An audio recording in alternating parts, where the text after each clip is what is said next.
శ్రీకృష్ణ. అందరికీ నమస్కారం. నేను ఈరోజు కృష్ణుడి కథ చెప్పబోతున్నాను. ఆ కథ పేరేంటంటున్నాను? కాళీయుడి కథ. కాళీయుడు అంటే ఒక సర్పం.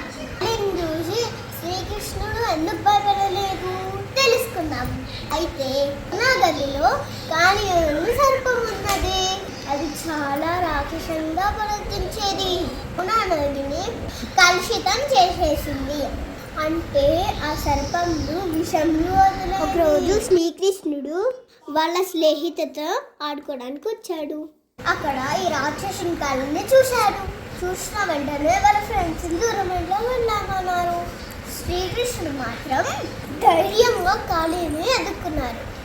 ఆ కాయల్ని సర్పం తలపైనకి నాట్యమాడాడు. అప్పుడు కాళీయుడు అడిగాడు, నన్ను వదిలిపెట్టవా కృష్ణ అని. అప్పుడు కృష్ణుడు అనుభూతితో దయాహృదయంతో కాళీయుడిని గర్వం అనిచ్చాడు. ఇప్పుడు యమునా నది స్వచ్ఛమైన నీళ్లుగా మారాయి. దాంతో ప్రజలందరూ సంతోషంగా ఉన్నారు. Moral of the story friends ఏంటో తెలుసా? సమస్య వచ్చినప్పుడు ధైర్యంగా ఎదుర్కోవాలి. అంతేకాకుండా కొంచెం కరుణ కూడా ఉండాలి. Thank you friends. ధన్యవాదాలు. Bye friends. నెక్స్ట్ కథలో కలుసుకున్నాం. బాయ్.